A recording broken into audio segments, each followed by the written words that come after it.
সংযুক্তিকরণের কাজ সম্পূর্ণ হলো মোসাগ্রাম স্টেশনে। বাঁকুড়ার সঙ্গে হাওড়া যুক্ত হয়ে গেল টিআরএস হওয়ার আগে এবং যাত্রীবাহী ট্রেন চলাচলের আগে প্রথম যে মালগাড়িটি চলল এই লাইনে, সেই প্রথম মালগাড়ি চড়ার দৃশ্যটি আপনাদের সামনে বর্তমানে উপস্থাপিত করছে প্লেস রিভিউয়ার চ্যানেল। সমস্ত খবর সবার আগে আপনাদের সামনে উপস্থাপিত করে মোসাগ্রাম স্টেশন থেকে, সেই দৃশ্য আপনাদের সামনে উপস্থাপিত করছি। দেখুন, যে ট্রেন আসতো বাঁকুড়া থেকে এই মোসাগ্রাম পর্যন্ত সংযুক্ত হওয়ার পর সেই ট্রেন দেখুন কর্ড লাইনে ঢুকছে আস্তে আস্তে এবং এই প্ল্যাটফর্মটি মোসাগ্রাম স্টেশনের প্ল্যাটফর্ম এবং সেখানে এসেই ঢুকছে এই ট্রেনটি।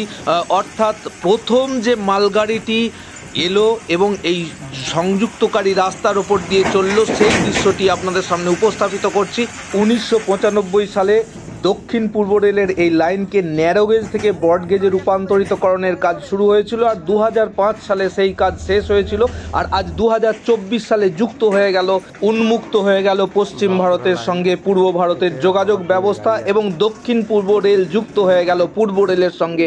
এক ঐতিহাসিক মুহূর্ত, সেই ঐতিহাসিক মুহূর্তের সেই ক্ষণের ছবি আপনাদের সামনে তুলে ধরছি আমরা মোসাগ্রাম স্টেশন থেকে, যেখানে দেখছেন মালগাড়িটি, প্রথম মালগাড়ি যেটি সংযুক্তিকরণের পর প্রথম চালানো হচ্ছে। একদম ভোরবেলার দিকে দেখুন ছবি, এই ছবি আপনারা দেখতে পাচ্ছেন এবং আমরা সরাসরি আপনাদের মোসাগ্রাম থেকে দেখাচ্ছি।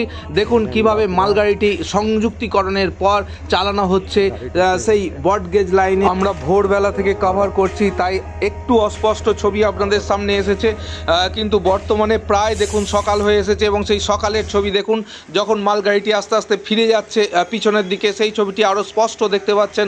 মোসাগ্রাম স্টেশন থেকে আমরা আপনাদের সামনে উপস্থাপিত করছি এই মুহূর্তের ছবি এবং এই লাইনটি কিন্তু সংযুক্তিকরণের কাজ সম্পূর্ণ হলো। আপনারা অবশ্যই লাইক, শেয়ার আর কমেন্ট করতে ভুলবেন না, তবেই আমাদের এই পরিশ্রম সার্থকতার রূপ পাবে। তো বন্ধুরা, ফেসবুকেও আপনারা লাইক করবেন, আমরা ফেসবুকেও এসেছি। এই সংযুক্তিকরণের ফলে কি সুবিধা হবে, যে বাঁকুড়া থেকে যদি হাওড়া আসতে হতো তাহলে খড়গপুর হয়ে আসতে হতো, সেখানে দূরত্ব ছিল 231 কিলোমিটার পথ। তবে এই লাইনটি চালু হওয়ার ফলে সেই দূরত্ব কমে হবে 185 কিলোমিটার এবং 46 কিলোমিটার যে দূরত্ব সেটি কমে যাবে। সেই কারণে এই লাইনটির গুরুত্ব এত বেশি এবং এখানে ট্রেন চলাচল করলে পরবর্তীতে এক্সপ্রেস ট্রেনও চলবে।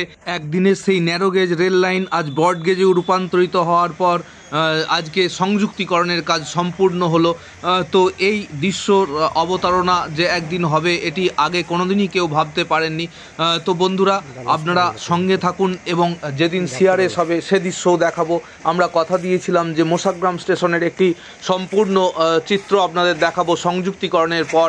তো সেই কথা রাখতেই আজকে ভোরবেলা আসা এবং প্রথম যে মালগাড়িটি চলল সেটি আপনাদের সামনে উপস্থাপিত করার, আপনাদের লাইক, শেয়ার এবং কমেন্টের মাধ্যমে এই প্রচেষ্টা সার্থক রূপ পাবে। তো বন্ধুরা, আজকে আমরা এখানেই শেষ করছি। ভালো থাকবেন, সুস্থ থাকবেন, সুন্দর থাকবেন। আবার নতুন ভিডিওতে দেখা হবে।